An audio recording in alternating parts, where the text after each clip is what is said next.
Hello everyone, welcome back to Public Health Volunteers. So my name is Yusuf Mustafa Karakarna and today I want to talk about the part 2 of Priapism in sickle cell disease.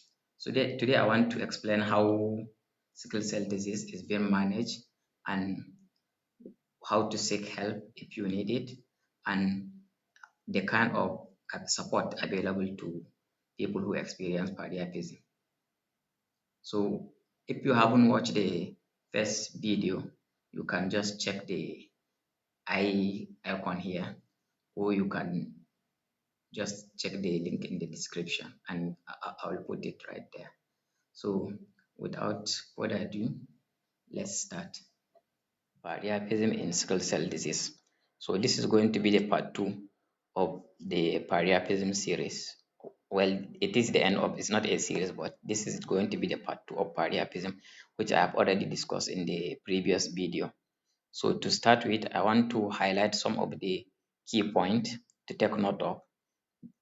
Priapism can be developed during sex, not just due to triggers like stress, dehydration, or lack of breath, among others. Having sex can be physically demanding, and this may trigger a sickle cell crisis, including priapism.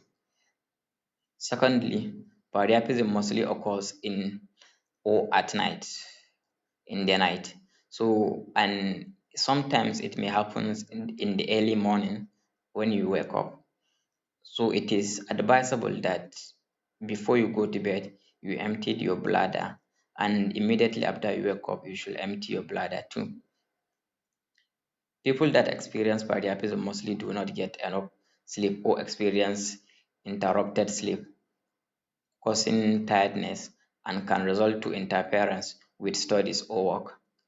This is why parents of children with sickle cell disease should consider this when it comes to their child's academic performance. Because if they are having sleepless night and they are experiencing stress, their educational performance will be hindered. So if you or someone you know is experiencing priapism and it is interfering with their sleep, tell him to see his hematologist or specialist nurse for advice or for just a recommendation on how he can get treated. And also, if you want to, or if you want a helpful strategy or a personal advice, you can get in touch with me through my email address or my Twitter handle, which is at Public Health Volunteers, and the email address is publichealthvolunteers@gmail.com. So someone that watched my last video asked me why they are not aware of priapism. And this is mostly due to poor knowledge of sickle cell disease. This is mostly due to poor knowledge of sickle cell disease complications. And people that experience priapism, they are reluctant to admit it, and sometimes they don't want to talk about it, maybe due to shyness or due to feeling embarrassed. There is nothing to be shy about when it comes to health and well-being. Let me admit something to you. I experience priapism from time to time, and sometimes it's severe and sometimes it's minor. But the important thing is I talk to my hematologist about it. She is a woman, and when I started talking about my experience with priapism, the sense of professionalism kicks in, and she wrote a medication that I have been using since then to prevent the priapism and to prevent it from happening further. And this has helped me a lot and has reduced the prevalence of it. There is nothing to be shy about. Talk to your hematologist or special nurse when you experience priapism, and your hematologist will definitely give you some recommendation on what to do to help you with your condition or with your crisis. So the next point is, can anything be done to prevent priapism? Well, yeah, there are a lot of ways you can prevent priapism.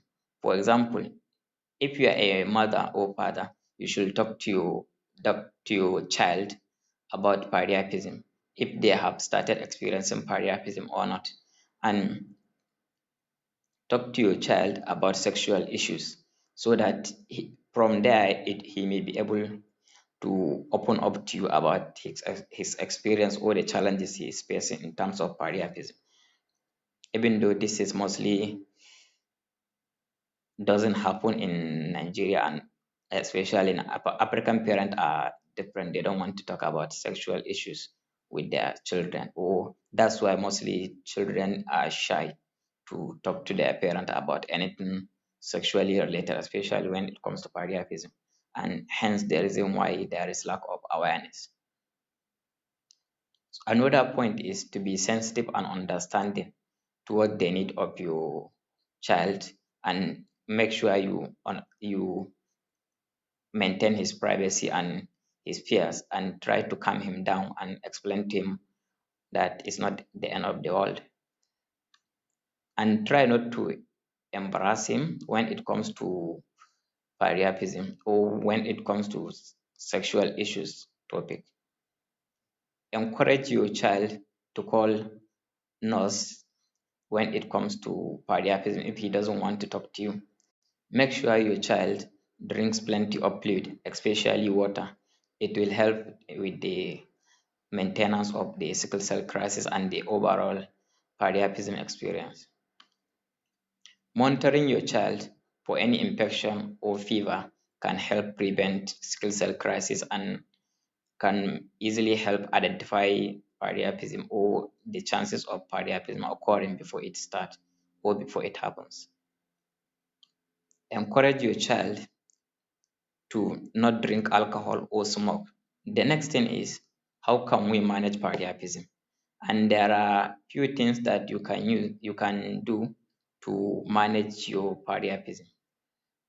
For instance, you should treat your Priapism as if it is a normal sickle cell crisis, and it is part of sickle cell crisis, so you should treat it as one.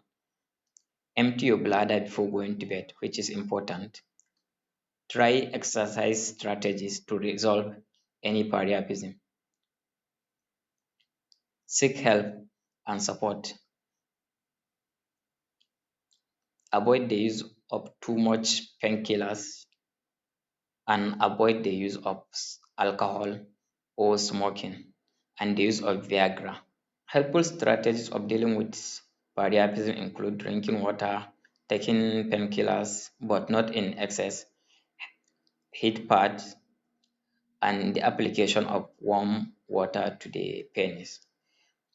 Exercise such as doing squat, jogging, cycling, and running up and down the stairs can solve the Priapism attack. Emptying your bladder during the night to avoid early morning erection has been reported to be as a beneficial method of preventing Priapism. So, as I have also mentioned, that treating Priapism as if it is a normal sickle cell crisis, including drinking extra fluid and taking pain reliefs, can help in management of Priapism. Emptying your bladder at night, I will keep mentioning this because it is important, and immediately on waking up to help you avoid any morning erections and anything that might trigger Priapism. Try exercising exercising strategies to resolve the Priapism, and seek help to manage stress. For example, psychological support via any sickle cell support group. Avoid taking a lot of painkillers, as I have also mentioned, because your Priapism may be affected. And discuss any other form of treatment with your doctor if you feel like the the severity of Priapism is increasing by the day. And as always, avoid drinking alcohol and smoking, as this can potentially worsen or trigger Priapism. Are there any treatment for Priapism? Well, Yeah, there are a lot of medications available for treating and preventing priapism, which I have mentioned earlier on, which my hematologist has prescribed for me, and I have been using it for a while now, and it works miraculously. Well, it works, and it helps a lot. Talk to your hematologist and urologist about your priapism, as I have also mentioned earlier, because from by talking to them, they will be able to help you and tell you what you can do to maintain or manage your priapism. And painkillers are not direct treatment to priapism.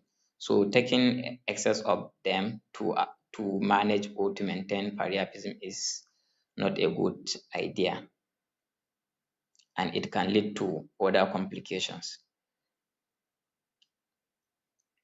So seeking help, you can you can seek help by going to any sickle cell support group if there is any in your area, or you can talk to your nurse or to a doctor or to a hematologist or to a sickle cell crisis consultant.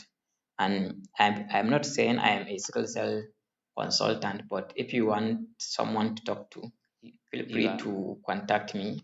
Not feeling embarrassed or report of priapism. So there is many individuals with sickle cell disease report that they will not seek medical attention for priapism because of embarrassment and practical difficulties such as getting dressed and traveling to the hospital in early hours in the morning, that is, because of the severity of the priapism. So many people are unaware of any treatment available, as I have mentioned earlier, because someone even told me that he doesn't know anything about priapism, even though he said he's not a sickle cell sufferer. And priapism also happened to other people who are not sickle cell sufferers. So where was I? Many people are unaware of treating or of treatment available and are fearful of about what might happen when it comes to hospitals and how doctors and nurses may react. Many patients therefore seeks information about priapism from family members and friends when it comes to sickle cell disease, but they don't normally like to talk about priapism. However, many of these people may be unable to recommend sustainable treatment or strategy due to lack of up-to-date medical knowledge. That's why it is important to read a lot about sickle cell disease, and you will learn a lot on how to manage the condition. And people find it difficult to discuss the issues with female healthcare professionals due to shyness or embarrassment.